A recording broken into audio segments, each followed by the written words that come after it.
Ada 4 orang, kata Nabi SAW. Rasulullah berkata, ada 4 manusia yang dirindukan surga di bulan Ramadan. Yang pertama, al-jannatu mustaqatun ila arba'ati nafarin talil Quran, orang yang suka membaca Al-Quran. Yang kedua, wahafidil lisan, orang yang menjaga lisannya, kata-katanya, ucapannya. Kita tidak hanya haus menahan lapar dan menahan minum, kita tidak hanya haus karena menahan minum dan menahan lapar karena makan, tetapi ucapan dan kata-kata kita ini yang menjadi amal ibadah kita. Dan yang kedua adalah orang yang menjaga lisannya. Yang ketiga, orang yang berpuasa di bulan Ramadan. 3 manusia yang dilebihkan oleh Allah di bulan Ramadan.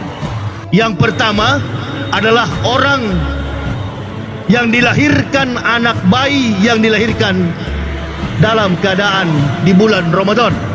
Semua bayi yang dilahirkan di bulan Ramadan, entah bayi orang kafir, bayi orang mukmin, semua bayi dilahirkan di bulan Ramadan mendapat berkah di bulan ini.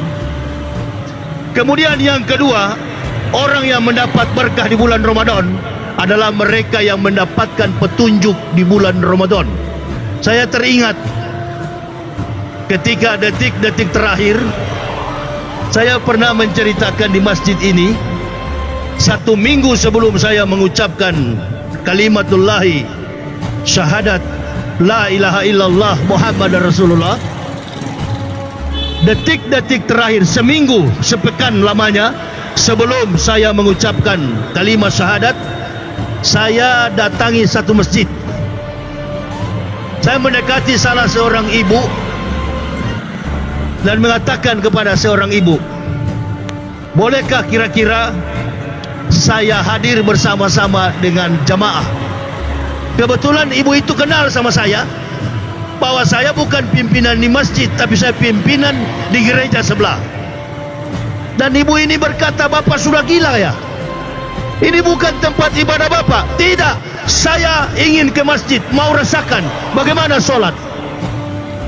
Ini belum mengucapkan syahadat, dia tolak. Tidak boleh pak, tempat ibadah bapak bukan di sini, di sebelah. Saya tetap masuk ke dalam halaman masjid. Datanglah beberapa ibu-ibu menyerang saya. Pak, jangan. Walaupun bapak ingin masuk ke masjid, tidak boleh pak. Oh, tidak boleh ya? Oke, kalau tidak boleh. Lalu pertanyaan saya kepada mereka, kamu tahu di Amerika, di Eropa, orang yang belum Islam, mereka gabung dengan orang Islam, mereka sholat sama-sama. Kapan itu terjadi pak? Aduh, sulit saya menjelaskan, kalian orang kampung tidak tahu. Sulit saya menjelaskan. Bahkan saya pribadi di dalam penjara, ada orang Cina yang tidak Islam, yang tidak beragama Islam. Setiap kami sholat dalam penjara, dia ikut berjamaah.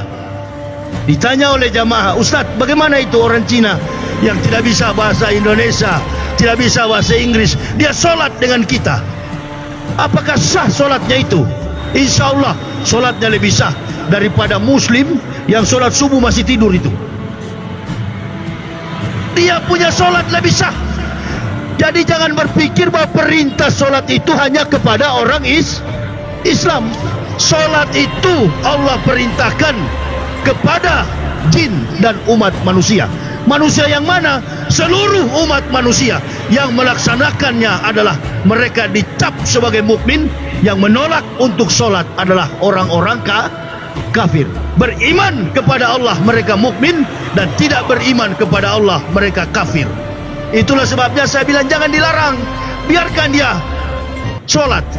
Banyak kaum jenius, orang-orang pintar di Amerika, saintis, mereka bukan Islam, mereka bergabung pertama kali, ikut berjamaah. Gerakannya kan gampang, beda dengan di gereja, berdiri menyanyi, harus pintar menyanyi kalau masuk Kristen.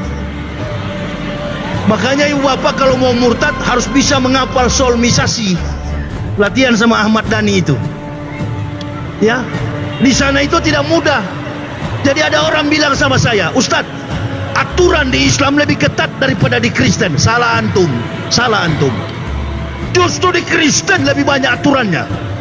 Apalagi seorang pendeta kalau mau naik pidato begini, Allahu Akbar, dia harus mengenakan stola, jubah pendeta yang hitam itu. Kalau Katolik yang putih, kalau Protestan yang hitam. Naik mimbar dengan latar belakang liturgika yang begitu panjang, ibadahnya sampai 4-5 jam. Kita orang Islam 10 menit saja sudah bosan. Itu dia. Kenapa bosan? Karena ibadahnya benar. Amin ya Rabbal. Benar. Begitu juga puasa, saum. Ada yang tanya sama saya, orang kafir puasa enggak Ustaz? Orang Kristen juga puasa, Yahudi puasa, Protestan puasa, Katolik puasa. Bahkan orang Kristen dari latar belakang denominasi gereja Adventis, mereka setiap hari Sabat, setiap hari Sabtu puasa. Sepanjang umur dunia mereka puasa. Hari Sabtu mereka beribadah dan hari itu juga mereka berpuasa. Itulah sebabnya Nabi katakan, kembalilah hai orang kafir, qul ya ayyuhal kitabi ta'alau ila kalimatin, kembali kepada kalimat yang sama dengan kami. Kenapa? Karena Rasulullah tahu mereka bukan tidak mengerti Islam, mereka memang tidak tahu Islam.